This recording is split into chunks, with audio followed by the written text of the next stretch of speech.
Good evening, you're watching My Media Prime Television. This is Prime News with me, FON QUINTA, coming to you live from our studios here in Cameroon's economic capital, Douala. To begin the news, the security situation of the West region came under review on Friday, July 23, during a security meeting chaired by the Minister of Defense. The meeting comes on the heels of a number of separatist attacks the region has faced in recent times. Alan Sama completes the story. The West region of Cameroon has in recent time recorded several deadly incursions by pro-separatist fighters from the Anglophone regions as it shares geographical borders with Northwest and a part of the Southwest. The minister delegate at the presidency in charge of defense, Joseph Beti Asomo, at the instruction of the President of the Republic, His Excellency Paul Biya, head of the armed forces, visited the region over the weekend to evaluate the damages caused by separatist fighters who have for several years since the outbreak of the Anglophone crisis extended the conflict to the West. The most recent one was on July 14, 2021 in Babaju in the Bambutus division, where an army post was attacked, leaving 2 soldiers dead. The Minister of Defense, while in the West, reassured the population of the region who have expressed insecurity worries of maximum security and protection as new strategies are being employed. He reiterated at the end of his visit to the West that staff and resources will be strengthened and security tightened in order to prevent a similar scenario of what is happening in the Northwest and Southwest regions drift to the West. Now, 13 soldiers are currently receiving treatment at the Marwa District Hospital, while 8 others died after Boko Haram attacked a military post in Fotokol, far north region of Cameroon. The attack took place over the weekend, as we hear in the following report. Islamist armed group Boko Haram has again hit the Cameroonian soil. In its recent attack at Segma, a locality in Fotokol subdivision, Logon and Shawa division, far north region of Cameroon, 8 soldiers were killed and 13 others injured. Ils sont venus vers 4 du matin. They came at about 4 a.m. on board 6 vehicles, full of fighters accompanied by motorcycles. They took the corpses of 6 of their soldiers, and 4 who sustained injuries were taken to their hospital. According to Colonel Atonfa Gemo Civil Search, a group of Boko Haram Islamic sect on board several light tactical vehicles attacked a police post at the military base at about 4 a.m. on Saturday, July 24, 2021. The release from the Ministry of Defense further states the Islamist group launched an attack and in retaliation to the attack, 8 soldiers were killed, while 13 others injured are currently receiving treatment at the Marwa Military Hospital. Reacting to the sad incident, the governor of the far north region, Mijiawa Bakari, called on the population to be vigilant. Boko Haram n'est pas fini dans la région extrême. Boko Haram is not over in the far north region. The population should inform authorities, while vigilante groups should mobilize more than before. Doivent se mobiliser, comme par le passé. The attack over the weekend comes after about 50 Boko Haram militants reportedly dropped their arms and surrendered themselves to vigilante groups in Fotokol. The far north region of Cameroon has suffered attacks including suicide bombings, raids and kidnappings since 2009, with thousands of lives lost. Now, road accidents are recurrent problems in Cameroon, resulting in deaths and injuries. In the following report, NOLINGA recounts the number of road accidents recorded recently in the country. Her report.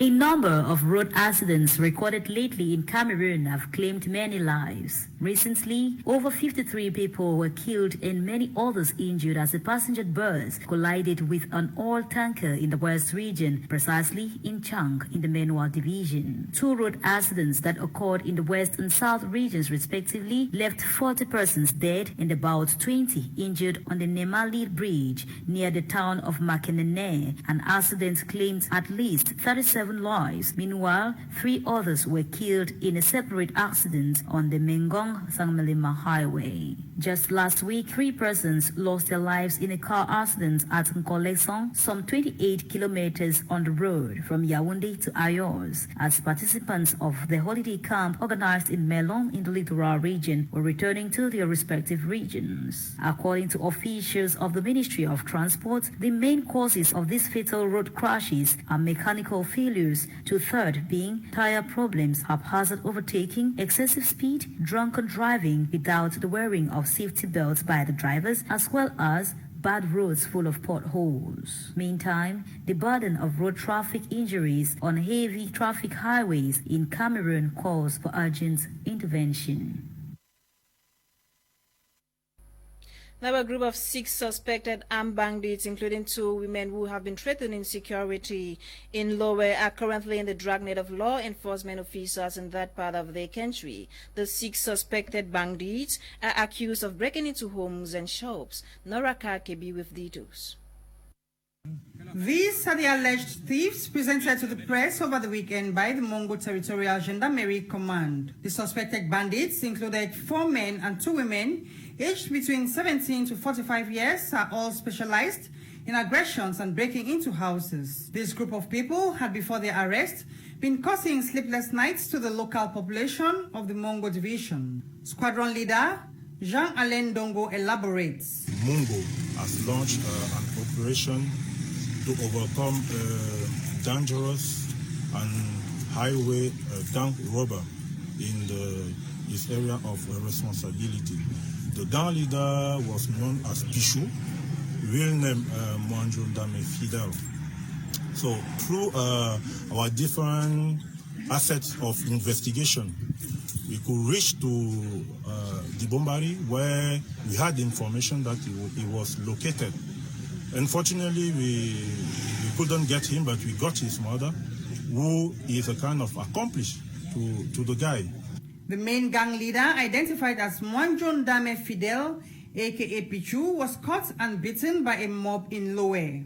He was for a long time haunted by elements of law and order, and he finally died in circumstances, as the squadron leader explains. On the 16th of this July, we traced Pichu at Douala, and he was to come to Konsamba, try to escape by the window of the bus.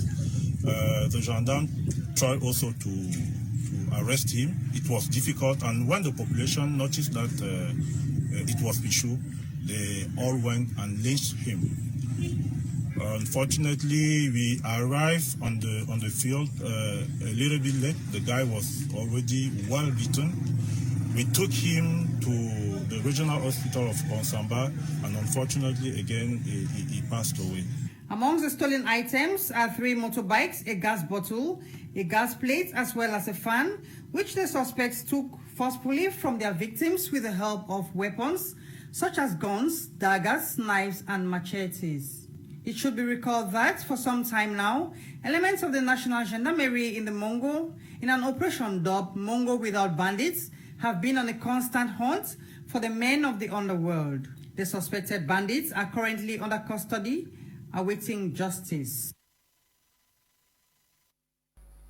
A band of Southwest Region, His Royal Majesty Sona Oscar Ebanja Sona, 35-year-old, is the new chief of Mokonji Village Kumba 3 subdivision. He took over from his late father after a consultative talk organized at the headquarters of Kumba 3. Details with Thamfu Sidwan Dimbe from Kumba. His Royal Majesty Sona Oscar Ebanja, 35-year-old holder of bachelor's degree in electrical engineering and master's degree in applied mathematics, has been chosen to take over from his father, late Chief Ebanja Gebre Elonge, as the new chief of Mokonjo village in Kumba 3 subdivision. Let's rise up and receive our new big chief.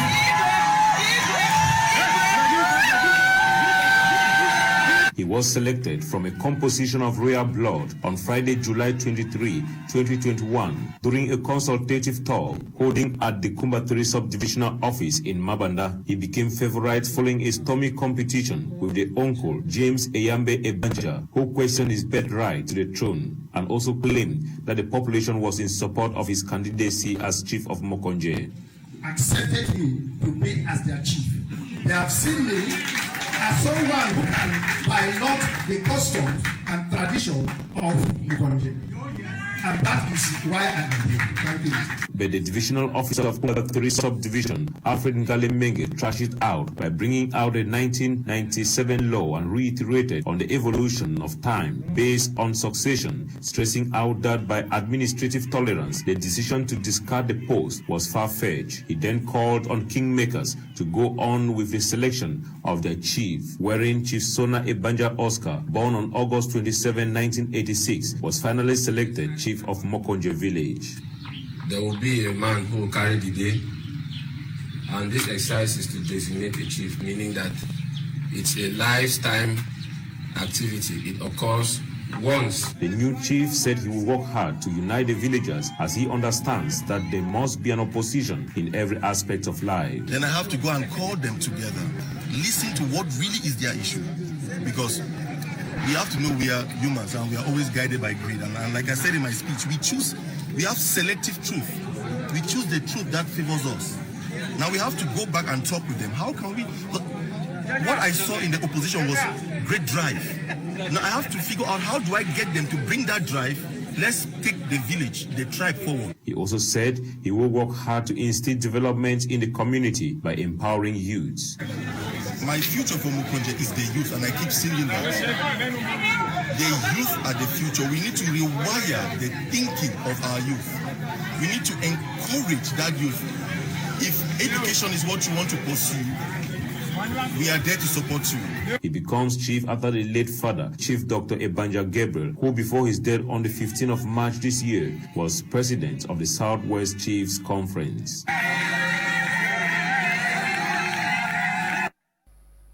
Still ahead, the dedication of Impact Attitude Spirit, the book authored by 2010 JCI President Roland Kremer, took place over the weekend in Douala, Cameroon.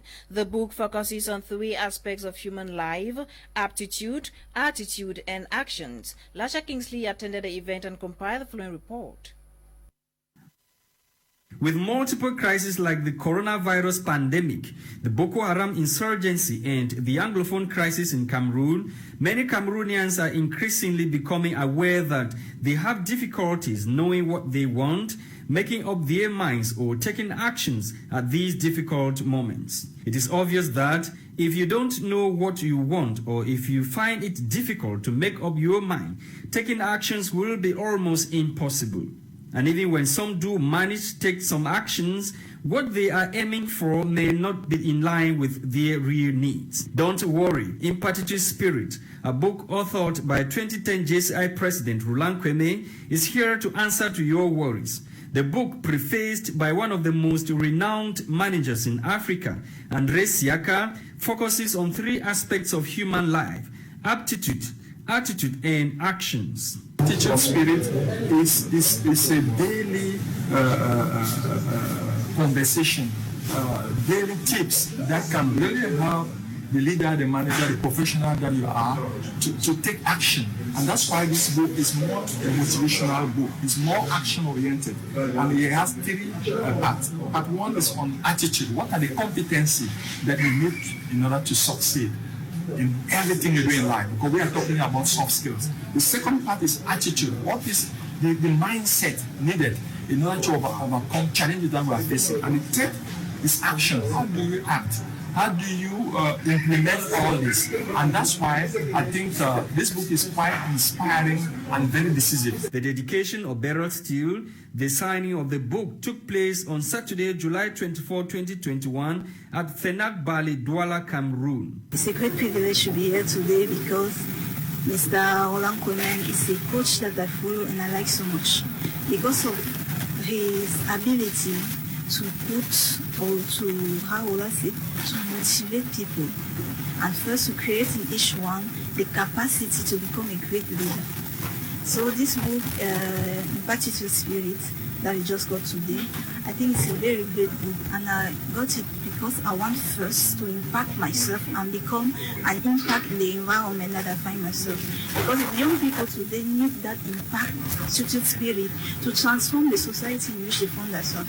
Even this Cameroon, things are not going well. The fact that people have the capacity to impact the environment will help them to build the society and transform it to become this. I'm very happy to have this book, and I'm happy because I know that I read all the book, and the spirit of attitude will take all about my body, and I will be an impact woman. Impactful Spirit, according to the author, is a handbook, very practical, written in simple French and English. It is the second publication of the leadership coach Roland KUNEH after the impact of one.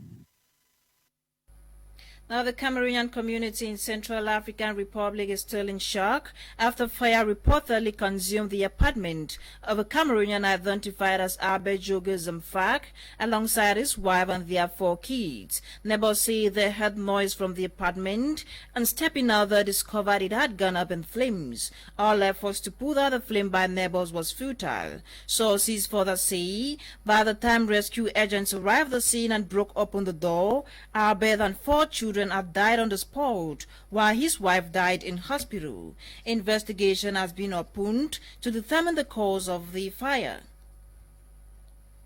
Now, Waye, a cultural association, has organized a football match at the marché leading Yaoundé to promote the concept of social cohesion and living together. Audrey Zaza attended a football match and compiled the following report for Prime News.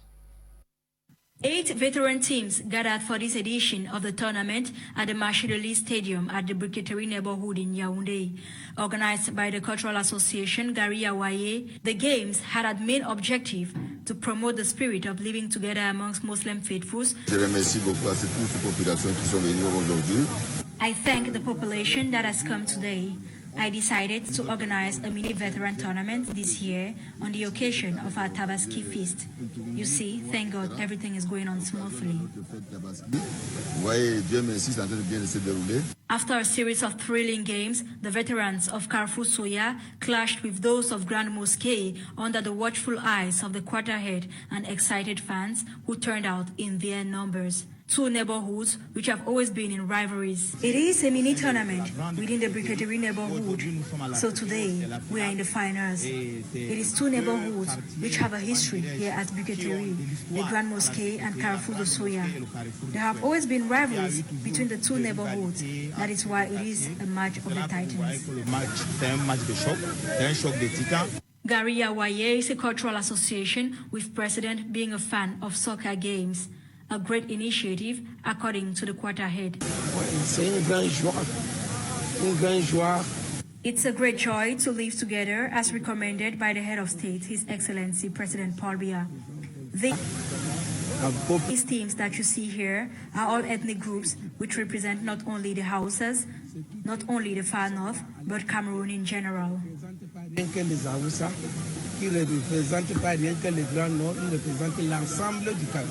The tournament ended up in a good note, especially for the Carrefour Soya veterans who won 1-0.